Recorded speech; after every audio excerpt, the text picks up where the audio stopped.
Turakuramutsa Bikiramariya wahebuje abagore bose umugisha. Tugeze kwa gatandatu tariki 15 Kanama 2020. Turahimbaza umunsi mukuru wa Asomusiyo, Bikiramariya ajyanwa mu ijuru. Dore amasomo tugiye kuzirikanaho. Isomo ryamenye mu gitabo cy'ibyahishuwe, umutwe wa 11 umurongo wa 19 n'umutwe wa 12 umurongo wa 1 kugeza kwa gatandatu n'umurongo wa 10. Zaburi ni ya 45. Urahirwa Bikiramariya aho uganje mu ikuzo ry'umwana wawe. Isomo rya kabiri niryo mu ibaruwa ya mbere Paulo mutagatifu yandikiye abanyakorinti, umutwe wa 15 umurongo wa 20 kugeza kwa 27. Ivanjili yanditswe na Luka, umutwe wa mbere umurongo wa 39 kugeza kwa 56. Muri iyo minsi Mariya yarahagurutse agenda yihuta, ajya mu misozi miremire mu mujyi wa Yuda, agera kwa Zakariya aramutsa Elizabeti. Nuko Elizabeti yumvise indamutso ya Mariya, umwana atwite yisimbiza mu nda, maze Elizabeti yuzura Roho Mutagatifu. Arangurura ijwi ati, wahebuje abagore bose umugisha, n'umwana utwite arasingizwa. Mbikesha iki kugira ngo nyina w'umutegetsi wanjye angenderere? Dore mbaye ncyumva indamutso yawe, umwana yisimbizanya ibyishimo mu nda yanjye. Urahirwa wowe wemeye ko ibyo watumweho na Nyagasani bizaba. Nuko Mariya nawe aravuga ati, umutima wanjye urasingiza Nyagasani, kandi uhimbajwe n'Imana umukiza wanjye, kuko yibutse umuja utavugwaga, rwose kuva ubu amasekuruza yose azanyita umuhire. Ushobora byose yankoreye ibitangaza, izina rye ni ritagatifu. Impuhwe ze zisesekarizwa abamutinya bo mu bihe byose. Yagaragaje ububasha bw'amaboko ye, atatanya abantu birata. Yahananduye abakomeye abakura ku ntebe zabo, maze akuza bintamenyekana. Abashonje yababwirije ibintu, abakungu abasezerana amaramasa. Yagobotse Isiraheli umugaragu we, bityo yibuka impuhwe ze, nk'uko yari yarabibwiye abakurambere bacu, abigira Aburahamu n'urubyaro rwe iteka. Mariya yamaranye na Elizabeti nk'amezi 3, abona gutaha. Iyo ni Ivanjili ntagatifu. Bana ba Bikiramariya nimwishime. Kuri uyu munsi mukuru wa Asomusiyo, Bikiramariya ajyanwa mu ijuru, dufashijwe n'amasomo matagatifu tugiye kuzirikana ku bintu bibiri: ikuzo Imana yahaye Bikiramariya n'abayobe barwanya Bikiramariya. Natwe izo ngingo zidufashe kumurwanirira ishyaka no kumuyoboka. Ingingo ya mbere, ikuzo Imana yahaye Bikiramariya. Muri aya masomo ko ari ane haravugwamo Bikiramariya Imana yanyujijeho umukiro. Reka tugaruke ku bimenyetso bitatu byavuzwe: ikiyoka, umugore n'umuhati wa Bikiramariya. Igitabo cy'ibyahishuwe cyanditswe na Yohani intumwa wabanye na Bikiramariya igihe zamuturaze ku musaraba. Guhera ubwo Yohana mujyani we. Bikiramariya aba umubyeyi wa Kiliziya, umubyeyi wacu twese. Kubera itotezwa rya Kiliziya, muri icyo gihe Yohani mwibonekerwa rye akoresha imvugo ijimije kandi ishushanya. Iyo rero bavuze inzoka cyangwa ikiyoka nyamunini, kitwibutsa ya nzoka yashutse Adamu na Eva bagasuzugura Imana. Iyo nzoka ikaba yarakomeje kwiyenza no kuri uyu mugore twumvise wari utwite, itegereje guconshomera umwana. Uyu mugore rero ashushanya Bikiramariya wa Eva mushya, we watsinze icyo kiyoka. Inzoka irashushanya Sekibi, Shitani uza mu mitima y'abantu akabaryoshya, agambiriye kubashuka ngo basuzugure Imana. Bikiramariya rero we ntarebera izuba Shitani, ayihagararaho akayitsinda.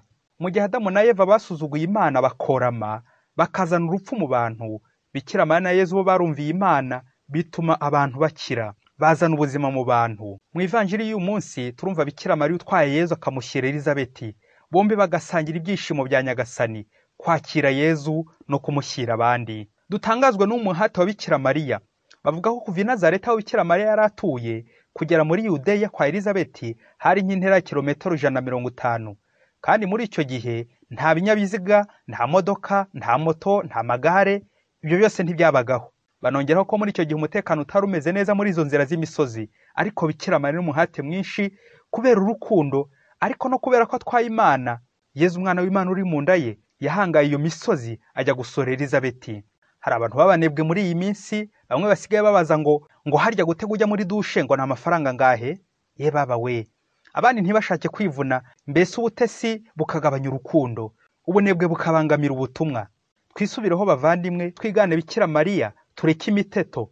Bityo muvandimwe, ntukagaragare ku isahani ku murimo ngo ubure. Umugambi mwiza w'Imana wo gucungura abantu kuva kera kose na kare, Imana yari yateguye Bikiramariya ko ari uzabyara umucunguzi. Bikiramariya yitwa mu Kilatini Paradeyi, uwateguwe n'Imana. Ntabwo ari Bikiramariya wihaye ubwo butoni bwo gutoranywa n'Imana mu bandi bakobwa bose, ahubwo n'Imana yamuhaye iryo kuzo ryo kuyibera umubyeyi. burya impamvu abantu bamwe bagira ishyari ni uko basaba bamwe bagahabwa abandi bakabima. Bikira Mariya we rero ntiyigeze asaba ko yazaba nyina w'umucunguzi. Ni Imana ku buntu bwayo n'ubushake bwayo niyo yabimugeneye. None muvandimwe, urinde kugira Bikira Mariya ishyari ko ari faveri yagize. Ni Imana yamutoranyije, nawe rero tegereza Imana ikubikiye ibyawe, ariko uzabigeraho niwitwara neza ukumvira. Nk'uko Imana yemeye kunyura kuri Bikira Mariya ngo tugereho, ni nako natwe tunyura kuri Bikira Mariya tujya ku Mana. Ikuzo rya Bikira Mariya ntabwo ari uryiha, ntabwo yewe ari n'abantu barimuha, ahubwo ni Imana rimuhaye. Asomusiyo ni ihame rya Kiliziya Gatolika ryemeza ko Bikira Mariya mu kurangiza ubuzima bwe hano ku isi yagiye mu ijuru n'umubiri we na roho ye, bitandukanye n'abandi bantu bajya mu ijuru ari roho gusa, imibiri yo igashanguka. Iryo hame rya Asomusiyo ryemejwe na Papa Pio wa 12 tariki ya 1 Ugushyingo 1950. Ni ihame koko, niyo mvugo y'ikilatini igira iti Roma locuta causa finita est. Quand Rome a parlé, c'est fini, personne ne discute pas. Igihe Roma yavuze, igihe Papa yicaye mu ntebe ya Petero atumwe n'Imana ku bijyanye n'amahame y'ukwemera, ni ihame rero nta ugomba kujya impaka ngo yihe kubivuguruza. None se wavuguruza Imana? Bikira Mariya yagize ubutoni ku Mana, yakujijwe n'Imana, yajyanywe mu ijuru, ni icyemezo ndakuka. Muvandimwe rero wawe uri guta igihe uri kuvuguruza icyo cyemezo cyangwa uri kujya impaka. Ingingo ya 2, abayobe kuri Bikira Mariya. Abayobe barwanya Bikira Mariya baramoko abiri. Hari abamurwanya bagashobora kubyerura, hari n'abamurwanya ari bo benshi cyane mu cyayenge kuri ya mayeri ya shitani. Umugabo bita Kabindi wiyemeraga ngo yarize bikomeye, nuko agafata igihe akageranya Bikira Mariya na envelope, ngo kuko envelope umumaro wayo urangira mu kubika ibaruwa, wamara gusoma ibaruwa envelope ukayijugunya, ibaruwa ukayibika, ngo ni nako Bikira Mariya ngo umurimo we warangiye, ngo twashakaga ni Yezu. Bityo kuri we ngo Bikira Mariya nta gaciro agifite. Umunsi umwe rero Kabindi yari afite dogutora, yagombaga kujya kongeza amashuri ngo abone profesora gaheraheza. Umugiraneza wagombaga kumurihira amwohereza amafaranga y'itike y'indege, ayishyira muri envelope, nuko yandika imyirondoro yose inyuma ya envelope, arangije ayohereza doguteri Kabindi. Doguteri Kabindi ahambuye asangamo ya tike y'indege, nuko arakatisha. Kubera agaciro gake yahaga envelope, ahita yishwanyura akubita mu ngarani, yurira indege arigendera. Ageze muri icyo gihugu arashwiragira, yibuka ko aderese ya myirondoro yose yaho agomba gucumbika byari biri kuri ya envelope. Atangira gushakisha uwamucumbikira, ata umutwe, amera nk'impunzi, uwagezeho wese akamushibura. Nuko babonye atangiye gutora amashashi, batangira gukeka ko ari mayibobo n'umutekamutwe. Nibwo bamuhururije abaza kumushyira mu kigo ngororamuco. Doguteri muzima, yewe na n'ubu ashobora kuba akiri gutora amashashi. Doguteri Kabindi we, ye baba we, banyabwenge we, Bikira Mariya ni uriho aderese za Yezu, ni uriho imyirondoro ya Yezu. Bikira Mariya ni utwaye Yezu, Bikira Mariya ni utugeza kuri Yezu, Bikira Mariya ni urwego turiraho dusanga Yezu. Iyo wibeshye ukamuca amazi, ukamupinga, ukamuta muri pubere, ukamujugunya ngo ntacyo amaze, urarindagira. Nibwo uzasanga abantu benshi bafite za dogutora barize ariko bararindagiye. Kubera iki? Gusuzugura umubyeyi Bikira Mariya. Bikira Mariya na Yezu ni mahwe, ni nk'ipata n'urugi, ni inkoramutima. Uko mu bukwe utakwinjiza umukwe ngo umugeni asigare hanze, ni nako utakunda Yezu ngo wange Bikira Mariya. Nta ukunda umwana ngo yange nyina. Kunda Yezu na Mariya. Papa Francisco ati un chrétien qui ne perçoit pas la Vierge Marie comme une mère est un orphelin. Umukristo wibeshya ntafate Bikira Mariya nk'umubyeyi, uwo ni imfubyi. Arebye nabi yatoragura n'amashashi. Hari ubundi bwoko bw'abayobe bashobora guhakana Bikira Mariya mu cyayenge. Bamwe bibwira ko bari kumurwanira ishyaka, bakagenda bamupfobya mu cyayenge muri ya mayeri ya sekibi. Anabyo Bikira Mariya hanuye ikibeho ati ukwemera n'ubuhakanyi bizaza mu cyayenge. Mwitonde. Tumenye ko umukristo gatolika wiyubashye ufite ubuyoboke kuri Bikira Mariya avuga ishapure buri munsi, nta miyaga ashyizemo. Yaba n'inkwakoza akavuga rozari, kuko tuzi agaciro k'ishapure mu gutsinda sekibi.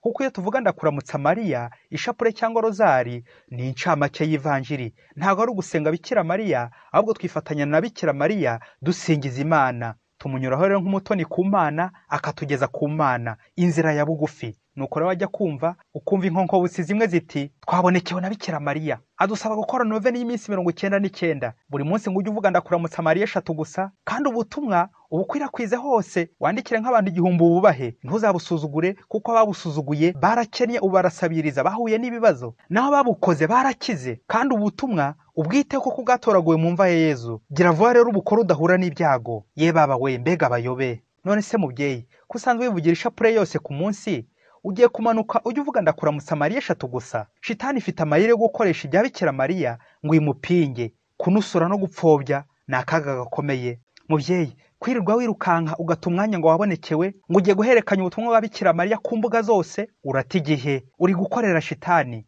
Bikiramariya n'umubyeyi ntatera bwoba agira, araduhumuriza akadusigasira.